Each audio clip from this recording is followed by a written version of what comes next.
Hey, movie lovers, welcome back for another Anatomy of a Movie. Ironically enough, Ben is also back. The latest Lucas Hedges movie, along with Julia Roberts. We're talking about it, so stay tuned. Welcome to Popcorn Talk, featuring movie discussion, news, and interviews. Popcorn Talk. We talk movies. And now, here's Popcorn Talk's Anatomy of a Movie. That's right, ladies and gentlemen. A Christmas movie just in time for the holidays. Ironically enough, the final movie in the 2018 Anatomy of a Movie calendar. Yeah. We have Marisa Serafini. Hello, everyone. I'm Phil Svitek. Sad to say, Demetri Panos is not here. He's not back. He is not back, but he will be back in 2019. Mm-hmm.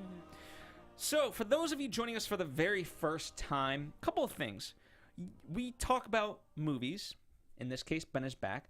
And we're going to give our review of it, of course, but we're going to go a little bit deeper. We're going to talk about the plot lines, the stories, and you know, the themes and so forth. And then we're going to get into the production aspects. How things got made. Why did they get made this way? Culminating into the box office, or in this case, it just opened up a little bit wider. It's not even fully wide. So there's not going to be that much box office, but we will talk about its legacy going into award season. So lots and lots of stuff to talk about. So definitely stick with us. Those are the various things. By that description alone, you can probably tell it's going to be spoiler filled. So if you haven't yet seen this movie, we understand that we're doing it very early. By all means, pause us, and then when you have seen the movie, check us back out later. Also, you can in the description box, there's a PDF link that you can click and follow along in terms of our notes to fulfill and fill out the conversation we have here today. So, where we'd like to kick things off is with our overall thoughts. Marisa, Ben is back. This movie was amazing. And I loved how it was compressed into a 24-hour timeline because that naturally just kept the pace going throughout this movie. I was sucked in from the beginning all the way to the end. I got invested with the family. I got invested with Lucas Hedges and just the character of Ben. I got invested with Holly Burns and the mother, because for the second and third act, it really just becomes about these two. And you feel for them because their relationship as a mother and a son, as an actor to another actor, their chemistry was amazing. And that's what was gripping about this film, because I believed the two together, and you don't want anything happening to them. And yet they take you on this emotional ride for an hour and 45 minutes. And that's a testament to the acting and the writing. And this movie was so good. Yeah, it was definitely a very powerful movie. It's always kind of tough to talk about these movies because I'll use like the word love, which not the right term, but the fact that you take the backdrop of one of the most celebrated holidays ever, Christmas, and you flip it on its head and have this drama. That's what I appreciated. I thought it was very, very strong. I thought Holly Burns' love for Ben really shows, and she wants help for him, but at the same time, I don't think she's naive. You know what I mean? Where I think there's some, not that there's anything wrong with it, there's certain people that sometimes when dealing with an addicted person, they can be taken advantage of, and I think that happened to a small extent, but overall, Holly was a very strong character not to be taken advantage of. And I thought the secondary characters were equally as strong. If I had any misstep about the movie, it's that I was so invested in Ivy and Neil that by the end, I was like, but what happens with them? So that's my only minor nitpick. But apart from that, I think a very powerful movie. Yeah. And you believe them as a family unit, and they all have their differences with Ben, and just the relationships or dynamics are different between like Ben and Neil compared to Ben and his sister Ivy.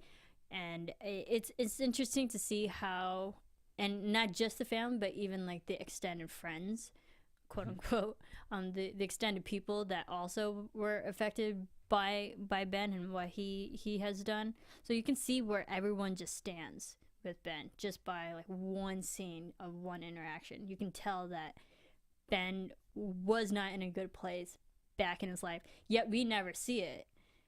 We, the audience, never saw it. We were told, but we know enough information that we can inference of what happened. Well, the information is very well parsed out. It's not spoon-fed to us. And when people are being tense in the beginning or questioning, as an audience, you're trying to figure it out of like, are they being unnecessarily harsh, or is there history to it? What's really going on? And when you're kind of just, you're almost following these little breadcrumbs throughout the entire movie until everything comes together and you finally realize the truth. I mean, pretty much right up until the end, you're still unsure of what's actually going to happen. Ben has that one really great line of "never trust an addict," and even the things you're like, "Oh, that's so sweet that he's saying this." You're like, "But is it truthful, or is it not?" And it's hard to believe him because it's coming from him, who's the addict. So there's a lot of irony there, and I think it's interesting that I loved how we got so little information pieced throughout that we had to put it together in one big puzzle. And I love that. But it also just shows, was Ben truly at fault? I mean, he was responsible for a lot of crap that went wrong, yes. But the way he started, you slowly understand that it was other people, other influences, even adults influenced him. And it's hard because just the people that he was surrounded by, his social network, was also not a great influence on him. No, there's definitely a lot of themes to dissect. So let's keep that in mind, because I definitely want to talk about how he got addicted. But even before we get to that, I guess a good place to start would be the effects of addiction and how widespread they are. Because for all intents and purposes, I really thought Ben had good intentions, right? I don't know, maybe I'm the sucker in a lot of different circumstances, not just this movie, but I think when people say something, they have the best intentions behind it. The problem was, just because Ben was ready to move on from his past mistakes, obviously his family wasn't, and certainly the ramifications of his prior actions, other people aren't in that same boat and aren't as forgiving. Yeah. Just because you're ready to move on. Yeah, and it's difficult because when we see Ben come back, we see how loving he is towards his family, towards his parents, his sisters, his little brothers and sisters and whatnot. You can tell he's a good person. He had a really messed up time in his life, but overall you can tell he's a good boy. He comes from a loving family. He himself is a loving person. He thinks about others and cares about others. And especially when he wanted to get Christmas presents for his siblings. Like, that came from a good place. No one told him to do that. He wanted to do that. So there are times where, like, he is a nice guy, just as person-wise. But he's done awful things. And even then, like, very early on in those moments, he grapples with temptation throughout the whole movie. And, you're especially in that moment, you're left questioning of, like, okay, does he want to go to the mall because he actually wants to get presents, or is that an opportunity to do something? And it was altruistic enough, I feel like, but then it also leads to his downfall, because that's where he gets spotted. And from that, because now the title takes on many meanings. So the fact that Ben is back in town, it's a big red flag and kind of signal to everyone else of like, hey, time to get back to work. Yeah, Ben is back. Prepare yourself. Yeah. Because you don't know what to prepare for. And it's interesting because, like, yeah, he had good intentions to go to mall, or so we're led to believe. But also, the different people that we meet just in the mall scene, and just emotionally how he goes from one place to the next. Because even at the mall, when he, quote-unquote, calls his sponsor, but he wanted to go to a sponsor meeting, I think that was on him. Like, that definitely wasn't his sponsor that he talked to. But you can tell, because he's such a good person trying to actually clean up his life, he's like, I got to get to a meeting before I spiral out right now. I need to get some control. That was on him. And I give him that, despite the people he was spotted by. Yeah. Let me ask you this. It ties back to, we're going to kind of go all over the board and come back, but because we're talking about the mall, there was that scene where Holly is talking to the doctor. And she basically says, like, you piece of shit, like, you're the one who did this, and I know you. basically F you if you don't remember. And I thought as the movie went on that he was going to be the culprit. Really? Which it's interesting for two things. Number one, I want to get your response to that notion, if you had any inkling of that. But number two, the fact that that's where we learn that his drug addiction really stemmed from just a simple, just let's say over-the-counter, maybe prescribed drugs, right? So it's one thing to like pick up some weed or alcohol and so forth, but when you're prescribed something and that's what kicks you into this spiral, I thought that was a very underscored notion of the movie. But even early on, Holly's talking like, no, it has to be organic when she's telling Neil about just freaking cranberries of all things, and how it, I don't know. So I there's a lot for you to unpack. Right. So pick whatever part of it you want to unpack first. I think it was very interesting to show that it was a man, a quote-unquote doctor, and we can believe that he was a legit doctor who didn't have any intentions of getting someone hooked on medicine. And I've actually witnessed people who have gotten overdosed because they were prescribed, been improperly weaned off of drugs. So you can tell, like, when people go through withdrawals, when things aren't properly measured. That's why, medicine takes a lot of proper measurements and a lot of math. So again, that wasn't Ben's fault. That was an adult's fault. That was an adult's mistake. But also the way that they showed the doctor seems like he was maybe like suffering some dementia or some like memory issue. Maybe it was like some senility playing. He seemed innocent enough that he didn't understand what was happening. He didn't realize his actions, what he did. So I didn't see him as like, oh, I'm your personal drug dealer. I know what I'm doing. I'm keeping you hooked. That seemed like an actual innocent mistake. So I didn't fault him in that sense, the doctor. So I didn't ever think he would play into the movie again, other than understanding this is how Ben got addicted. Well, even from that perspective, though, it's, whether it is his fault or not, I guess you could say, like, one of the things, when you start to unravel the entire movie, the fact that the drug lord continues, everything goes up the chain.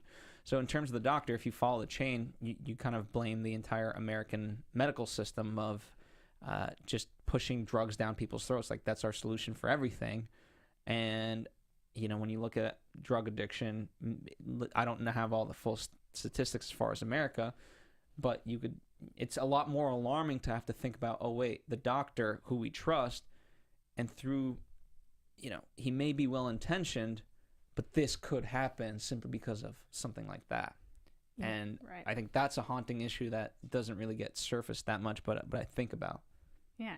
And it happens because I personally have witnessed someone go through that. Fortunately, they're not addicted, but they have gone through the misdiagnosis of a certain amount of prescribed drugs that have affected the body to the point where they do go through legitimate withdrawals. And it's not good. And that's a common mistake that's not talked about as much as it should, because doctors don't want to admit that they made a mistake in that sense. We would never trust the doctor again. Exactly. But it's hard to understand because he is a teenager, and we know teenagers, not all, but teenagers, that's the age where everyone tries everything. So it's hard to believe like how you got started or why you got started and why you're still addicted. Yeah, and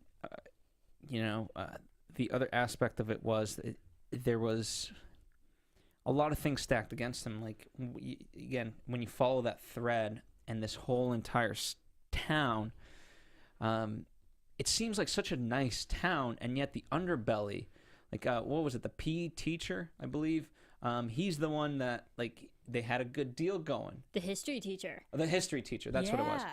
And you're like, also, holy crap. From another adult. So even like the adults aren't the good influencers in this movie either. No, and that was definitely meditated. Yeah. You know what I mean? No one can make an argument that the history teacher was just prescribing him some study drugs. No, so it just kept going to all these different places, and But it also, no, sorry, not to cut you off. Sure. It also shows what Ben did and who he talked to and all the favors, quote unquote, he did just to acquire drugs. Like the favors that he had to do. He's like, we had a deal. I'm like, what did you do for him? That's what I questioned, and they never really talked about it. Yeah, but I think you can kind of guess what he did. Yeah, and that's the thing. You're going down this neighborhood. You see a nice Christmas tree and so forth, but behind it is like the devil. And it's not just the history teacher. They went to so many different places in nice parts of town.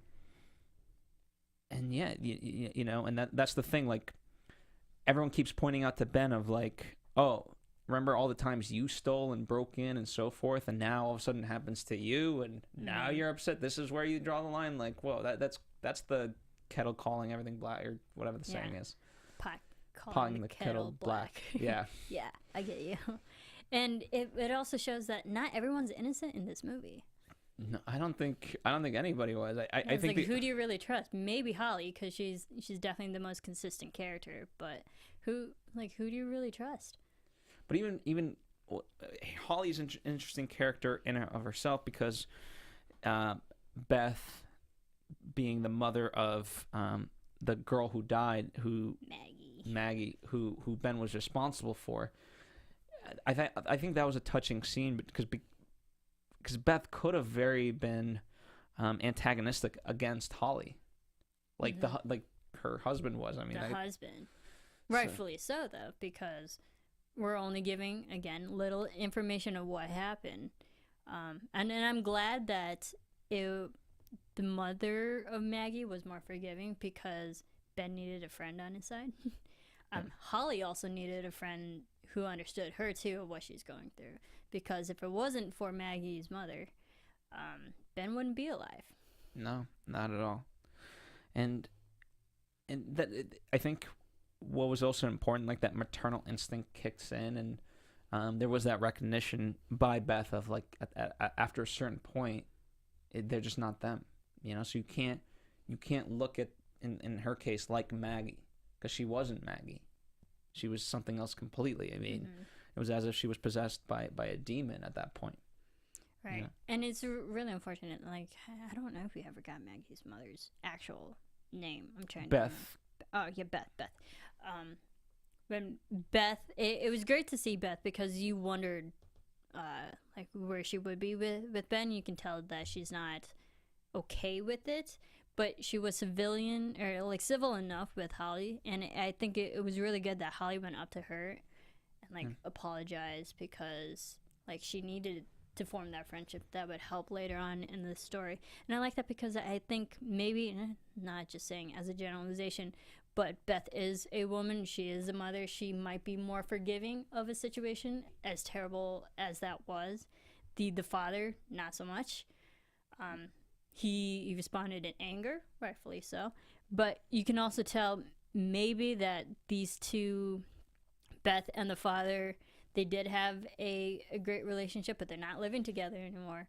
And they usually say, after you lose a child, like, divorce happens more often. There are statistics about that. So they're not living together. The father more distant, more angry, unforgiving. Yeah, I think, you can maybe justify it, like, but at a certain point, like, I look at it from the standpoint of, when something like that happens, and you always want something to blame, and then in essence, when the thing you can blame is so obvious, it's such a low-hanging fruit. In the case of, like, oh, well, who sold her the drugs and who got her addicted? Oh, Ben. Then it just becomes very easy. And ironically, it's very cyclical, because the same way Holly blames the doctor, I think that's one of the tough questions to answer, is like, okay, who is ultimately responsible? Are you, as the family members, responsible, or is it the child who's addicted, the addict, one way or the other? And that's the tough part, is, at the end of the day, the only people that can get better is the addict, and you have to understand that.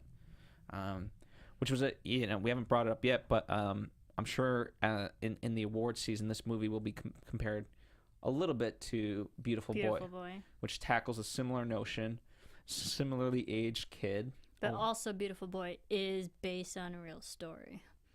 Yeah. Which is even more difficult because that was a difficult film. Yeah. The main difference being this one takes place over 24 hours, give or take, and that one takes over the course of many years. Mm-hmm. And what I appreciate about this one is that, by the way, you can check out our anatomy of Beautiful Boy as well. But this has the ability to go in depth with each of those moments. One of the central things is when he's in that meeting, he says, like, oh, I'm trying to get to day 78. And by the end, as I'm watching, I'm like, damn, you did not. Yeah, you Time to didn't. reset the clock, buddy. Yeah, back to one. But I like that because it just in real time we can follow these people easily. We see them go from place to place to place, and we see the emotional devolving of and deterioration of Ben throughout. Like, he starts the movie in a really good place and he ends it in a really the lowest place he could be, almost dead. And those are all the emotions we see within 24 hours, and that makes it more human. It does, and he has all those. We see those very specific moments that he has the ability to make a choice. Just him driving in the car with the dog. Finally, I don't know how more symbolic you can get when he's got the drug in one hand and the dog in the other that saved it. Like, he's got the good angel and the bad angel, or the devil, on his shoulder, right? Like, literally there. Yeah, the dog that saved his life the first time. And it's licking his hand. It's like, you can tell, like, the dog's like, don't do this. You know what I mean? You just take it for that notion. Yeah. Did you, and here's my question to you, did you ever think that he was going to use again at the end, after having seen him, what he went through that entire night? Did you think he was going to use again? When I saw that he had it in his hand as he was driving, I knew it wasn't good. I was hoping against all hope that he wouldn't. And then just everything kept happening. He leaves a note. I'm like, oh no. Right. Oh, no. But then the ending is still unexpected in its own right, because the fact that he does survive. I don't know what day one's going to be of this recovery. And it's Christmas, too. The day of birth for Jesus. Yeah. But going back to an earlier point, you said, like, Beautiful Boy was based on true events and a book. Well, Peter Hedges, in writing this, like, he's dealt a lot of these and addiction in his family, some that have made it, some that have not, and some that are still struggling with it. So by that notion, while it's not, quote unquote true story, it is true to life. Mm-hmm. I don't know. Do you want to expand upon that, since we haven't really touched upon that, but might as well now, and then we'll continue. So Peter, he had the idea one Christmas day where he decided to compress a 24-hour time frame. He says, I got the idea of starting the movie on Christmas Eve morning. I wondered what could happen in one day if a young man in recovery comes home when it's probably too early for him to return. Hence the genesis of this. And then, going from his personal relationships with people who have gone through addiction and alcoholism and just drugs use in that sense. But he wrote this fairly quickly, actually. 6 weeks about. 6 weeks. And for a full movie, 6 weeks is actually a pretty good turnout. And after a couple of revisions, he sent it to his friend, Nina Jacobson, who was, former president of Walt Disney. And within an hour and a half, she called him back, be like, I have to produce this. And that's where it officially got, like, its producing started. So it just got pretty fast-tracked on it. And then the Teddy Schwartzman, who's the CEO of Black Bear Productions and the president, he helped fast-track the pre-production process from the script and got people involved in the movie.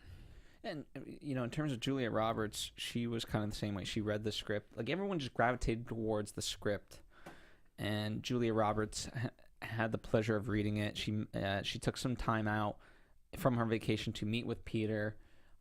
And nowadays, as it's kind of noted, she asked her family to see if, because a movie's a commitment, if she can go do the movie.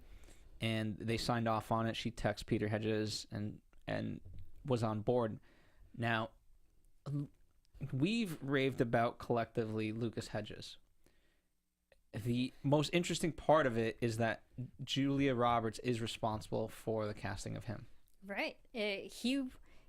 So Julia really admires just Lucas's acting ability, and she's the one who texted Peter and be like, "Hey, it'd be great if your son was, the son in this movie, because she liked his acting performance." So it was her recommendation and Lucas, he's great on his own. But to be, cast in his father's film, you would think nepotism, but no, it's more just talent because Julia wanted him. And also, because obviously there's going to be some hesitation there, Julia actually sent a photo of her and her real-life son, who's also a redhead, and sent it to Peter. And she had this funny quote saying, young red-haired boys feel comfortable with me standing next to them. Also to help convince to get Lucas. It's like, hey, I'm a good person to be with. Like, boys of this age are comfortable with me. So that helped convince Peter to cast his son. Yeah. Well, I think it was ironically less about Peter. It was more about Lucas, because he just didn't want to do a movie with his father, and not this movie in particular, but just movies in general, because it's not like Peter is directing comedies and so forth. Like, you're really gonna have to go there, and in this regard, if he's playing the role, he's gonna be somewhat in that similar position where he's still a kid and taking directions, and he has to go there. And as he said, like, but how do you say no to Julia Roberts when she recommends you? And Lucas is kind of great about it. He said, like, yeah, it was sometimes, on set, my dad would trigger me, but at the same time, his notes were good, and it had nothing to do with him as a director. It's just me being a bratty teenager. Right. And bratty son. Yeah. And you understand, and I like how he's aware of that, but I think it also helps him because having an already personal family paternal relationship with someone directing you also just helps add to real acting.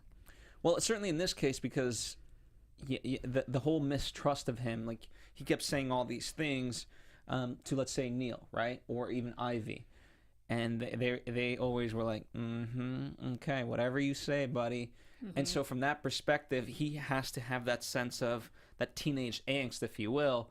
And so when it's triggered by his father, well, rather than just be bratty back to him, he's like, okay, I can use this. Right. I can use this in the moment with the actors. Right. And it's actually hard to tell because watching this film, I didn't really think teenager. Yeah, he's young, but he was way more mature than kids his age would have been because of the things he went through, the people he was dealing with, and the actions he was taking felt way more adult than a teenager's not going to be like, mother, stay in the car so I can talk to this guy. I know what he's capable of. So I didn't really see a bratty teenager and teenage angst. I saw a young adult dealing with adult situations. Yeah, it was definitely tough. And yeah, I definitely want to talk about Ivy because, when you talk about being pulled into something and growing up a little bit faster, I think she's very dimensional.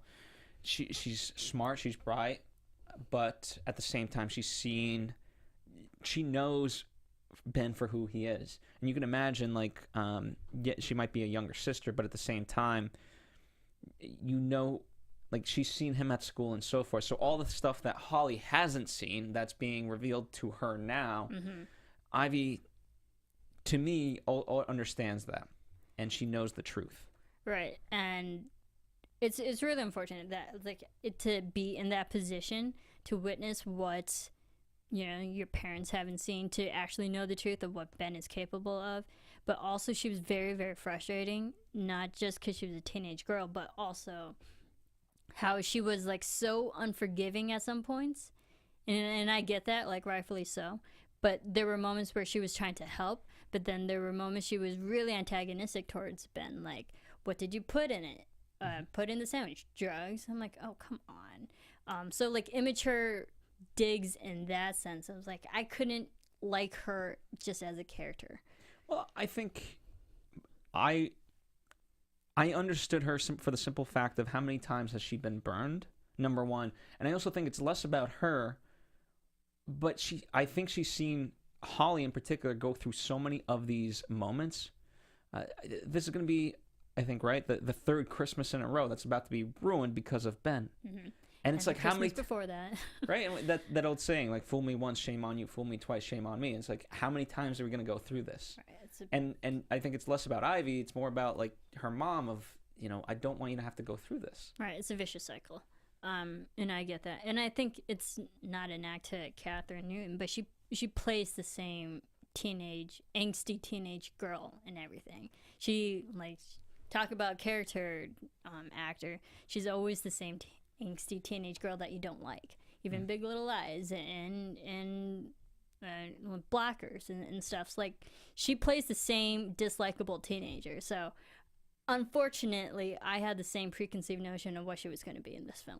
Yeah. Well, I think for this movie she played it well. I think she'll grow into the role, into other roles, but we'll see. I want to go back to a moment that I thought was a very make or break moment when Holly tells Ben of like, just let's leave the dog. And that's such a powerful moment simply from the standpoint of like Holly loves that dog. Mm-hmm. And she knows Ben needs it, and she knows what it, but she also knows like if they continue down this, not that she could have predicted what did actually happen, but she knew it wasn't good. Yeah. And the cost benefit analysis was like, you know what, just leave the dog. Yeah. She chose her son over a dog. I mean, like I think most people would, hopefully. And I like that because she was trying to quit while she was ahead. She still had Ben in the car with them, and it makes sense, but also it just showed how good of a character Ben was, how adamant he was trying to get the dog back, because that was just a good guy that he was. Yeah, because at the end of the day, the dog didn't just affect him; it would have affected the two little kids, the whole family. Yeah, and because they said, "Oh, he's gone," and she essentially she's been lying to everybody at that point. Mm-hmm. Ivy, Neil, the kid. She said one of the first things like, "We'll get him. Don't worry. He's just out and about. He's on his own adventure." Man. Any other? Can we talk a little bit about Neil? Yes, let's do it. He was frustrating, rightfully so. Also but there was a moment where you can tell he was so judgmental towards Ben. And like, oh, you and the drug addict. I'm like, oh, he's not understanding. But the moment where Ben calls him a dick and then Holly immediately defends him, I was like, oh yeah, these are things we don't see. Yeah. So you can't hate Neil either. Yeah, it's very tough. That line is very blurred because he could have, and even before that moment, because it's Neil that comes out and says. Basically lands the rules, because at that point he had made his decision like, no, Ben's got to go back, and then he allows the circumstance of him being able to stay. Mm-hmm. And it's also tough for him. Like Holly sees that, she wants to protect him too, because she knows that if he all of a sudden finds out that things are going this bad, that he's gonna just call the cops. Call the cops and not be understanding whatsoever, right? He's just trying to do the best that he can. But after a certain point, yeah, she's just lying to him left and right. Mm-hmm. But I feel for him. I don't think everyone's actions to me, apart from like the drug lord, are from a place of goodness. Like they want what's best. They just, in that situation, it's just extremely tough to know what the hell that is. Right. And it's hard when Holly wasn't being honest either. So it's not like they were being mean. They were being omitted from what was happening. So you can't fault them for not knowing that the true situation. So I also give them a pass in that way. But also you don't see Neil at the end of the movie. You don't see how, if he was accepting of Ben being alive, being still there. So that's what I'm saying was a misstep, because right. Even like Ivy was very nervous about it. She knew that the mom was lying. And it was like, hey. Yes, she still helped. She did. And so it's like, I just want to know, if nothing else, Neil and Ivy, where do they end up emotionally? And so that I thought never that was get that. yeah, that's where I feel a little bit unresolved. Yeah, but I mean, yeah, there's some unresolved there, but ultimately the story is Holly and Ben. Like, where did they end up together? I don't even know that. Alive. Like, I know she's alive. That's all we know. You know, I mean, like shit. Talk about just like, if you want to take it down to the holiday season and just be glad for anything. Be glad we're all alive. We're still alive, still breathing. Because you know what, Ben could have not been alive. He put Holly through the ringer within that 24-hour period. He did, but most of it, the irony was, most of it wasn't his fault. It was just right up until that end. You know, he was almost at the finish line. Right. Well, I think the moment that definitely like sped us into the third act was when Ben takes the car and leaves, and now they are now separated. So the whole third act is them just trying to meet up again. Yeah, well, and you knew it was bad when he was able to score drugs without her ever knowing. So now him being on his own, like she's in a panic AF. Right, and also do a drug run in the same moment. Yeah, temptation just kept getting worse and worse, and I from a writing standpoint, I applaud them for being able to turn up the circumstances, because when you already have a girl that's into him, I thought, you know, sexually or whatever, like, and she's like, hey, like, I want to do drugs with you. Talk about temptation. Like, how do you get more than that? Right. Especially when you're, you know, I know he's not, like, let's say he's 18, 19, maybe 20 at best. It's like, that's a dream for a guy, right, especially an addict. And it's hard because even before leading up to that moment, it's great. I shouldn't say great, but as terrible as the moment that was, but as great and effective as that moment was, the moments leading up to it, there is the whole line. There's like, there's so many triggers here. Yeah. And that was definitely one of the biggest ones. Sure. When she's like, I want to get high one more time if it's with you. You're like, no, no, don't do it. Not what you say. All right. So we've talked about story. Let's focus a little bit on production. Very interesting in terms of shooting it. So Stuart Dryborough, he did it. He's done The Piano, Painted Veil, Secret Life of Walter Mitty, which is one of my favorite, Runaway Brides. Great film. And they chose to shoot it in a very widescreen aspect ratio, 2.39, which is almost 2.4 to 1. A normal ratio is like more like 1.85 to 1. So all in that to say, very, very widescreen. But they wanted to do that so anything that was shown was the sharpness was solely focused on the characters. Yeah, it was definitely on purpose. And also they filmed this in the winter during the whole bomb cycle that happened on the whole East Coast back in 2017. So they're always talking about, or Julia and Lucas are always talking about how cold it was while they were filming, because there's the whole second and third act is all outside. Yeah. In the winter at night, so... And exterior. We know how cold the bomb cycle was. So they were in like negative degree temperatures. I come from the Midwest. I know negative degree temperatures. And when you're putting film production hours into it, you're outside for like 16 hours in that. Whew, that's cold. Suffer for your art. Yeah, I mean, for sure. Exterior, night, winter. He says those are words I will never type again in succession. Yep. Yeah, you know. But... I'm glad that they shot it in practical locations. It really shows. I think, like, I don't know how you do this movie with green screen or anything else. I think it ruins the emotional stakes and the authenticity of it all. So I applaud what they were able to do. It's a very... Peter Hedges acknowledges and applauds Stewart's ability to not only keep the camera fluid, but also have great lighting. He says too oftentimes new cinematographers can keep camera fluid, but the lighting's not so much. Right. And I liked the overall look of it. It was mostly the blue, grayish monotone, kind of very cold. You can definitely tell it was cold, but it reflects what's going on in the story because it's not a happy story whatsoever. And I think the only scene that I can really remember where it was like more warm and kind of loving atmosphere was when Holly was at the church in the very beginning with all the kids singing there, that pageant thing. It was very warm, and then when they're at the house, there's a very warm, vivid, bright colors, but you go anywhere else, it's very muted, saturated blues and grays. Yeah, absolutely.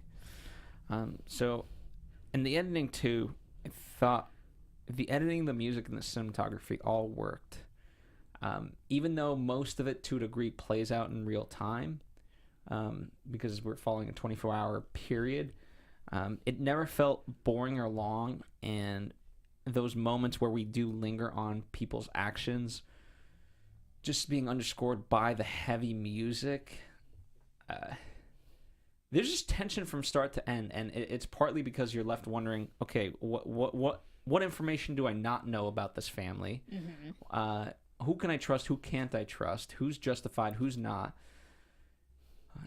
And also just the people that we meet throughout the whole second and third act. When we go from place to place to place, literally just driving a car, going from a building to building or apartment to what have you, you're also just as a viewer, it naturally builds anxiety to be like, how can this person be worse than the last person that we just met? And how connected is Ben, or like how connected was Ben back when he was high? Yeah, and even that moment when, like, Spider, the fact that she gives him drugs and the way that plays out, she's like, this is so fucked up. I took care of you. Like, I changed your diapers. Mm-hmm. And now I'm giving you drugs just to give me information. Yeah, and and she was so desperate. She knew she had to do it, but she's like, please call your mother. Mm-hmm. Let her know that you're alive. Ugh. And that's just a simple line in that moment, but how the weight of it, right? Because at the end, that's all she wants to know, is Ben alive? And luckily, he does manage to stay alive. Right. And I think that it also shows, like, Holly's maternal instincts, too. Because we see Beth, Maggie's mother, help Holly. And now we're in like, a maternal instinct. And now Holly just wants to help Spencer because he's still alive. It's interesting, the different relationships from, like, a mother to a kid. Yeah, and I think that's what she realizes, because she was, at a certain point, she was ready to give up and go back, but then she changes her mind, and I think until they're dead, there's hope, I think is what she realizes. Yeah. Which is, I don't know how to take that emotionally apart from... Ooh. It's good, I guess. Yeah. All right, so... 83% on Rotten Tomatoes. We don't have a cinema score for this. The critical consensus being refreshingly understated, Ben is back, subverts family drama stereotypes, and provides a forum for terrific performances from Lucas Hedges and Julia Roberts. I concur. I agree. Yeah. We mentioned at the top that not big in terms of box office right now, like a very limited release. It's going a little bit wider, as I really want this movie to do well. I think both actors, Julia and Lucas, performed really well. I think direction-wise, from Peter, he did a phenomenal job. So kudos to the movie. I think as our last Anatomy of the year, I think it's a good movie to wrap up on. Yeah, definitely. And overall, the majority of the film and the story, it's not a happy story whatsoever, because it's definitely an emotional roller coaster, but it ends on a hopeful note. It does, and you know what? It's the things that we want to avoid, but are just so prevalent, And I think it doesn't provide all the answers, because I don't think nobody fully has all the answers. But I think the more we talk about things and share experiences like Beth and Holly, then there can be that hope. Mm-hmm. Mm-hmm. So, all right. Any final thoughts before we wrap it up? It was a great film. Definitely should get recognized just for performance and even writing. Just performance. This is a movie where you have two really solid actors of, not saying Julia Roberts is old, but the older generation right now, and a younger, new up-and-coming generation with Lucas Hedges. It's like, this is true acting put together. Absolutely. You felt that bond between them, and it was fantastic. So, thank you guys for joining us. Let us know what you thought of this movie, especially, I know when we do these types of movies, like with Beautiful Boy, a lot of you guys let us know about your personal struggles, whether they be firsthand or secondhand. So we do feel for you, especially in this holiday season. So, go as deep or surface level as you'd like with the comments, and thank you for joining us. It's been a wonderful, wonderful year. If you'll allow me to say, in 2018, we've had a great run of Anatomies. We're going to be continuing that into 2019. As I said, because this is our last movie of the year, just scheduling, timing-wise, it just won't work out where we get to cover them. Although there's just, as you know, I'm sure, there's a slew of movies coming out fast and heavy. We will be doing a little bit of catch-up in 2019. But fear not, we will be back. And of course, we encourage you to go into our library of movies, over 500 movies that we've covered here on Anatomy. I'm very proud of that fact. Very proud of... we hit 500. Look at that. I mean, dare I say, I think we're at 550 or something like that. But I just always... I never check and I don't round up. We're up there. So it's been a wonderful, wonderful journey. Thank you to Marisa at Serafini TV is where you can wish her holiday cheer. Yep. I'm at Phil Svitek. Thank you for joining us. At DMovies1701 is where you can follow and wish Demetri happy holidays and so forth. Until next time, bye. From producers Maria Menounos, Kevin Undergaro, Phil Svitek, and the entire Popcorn Talk Network, we would like to thank you for tuning in. For questions or comments, be sure to visit popcorntalk.com. I'm Sir Richard Wentworth, and this has been a presentation of the Popcorn Talk Network.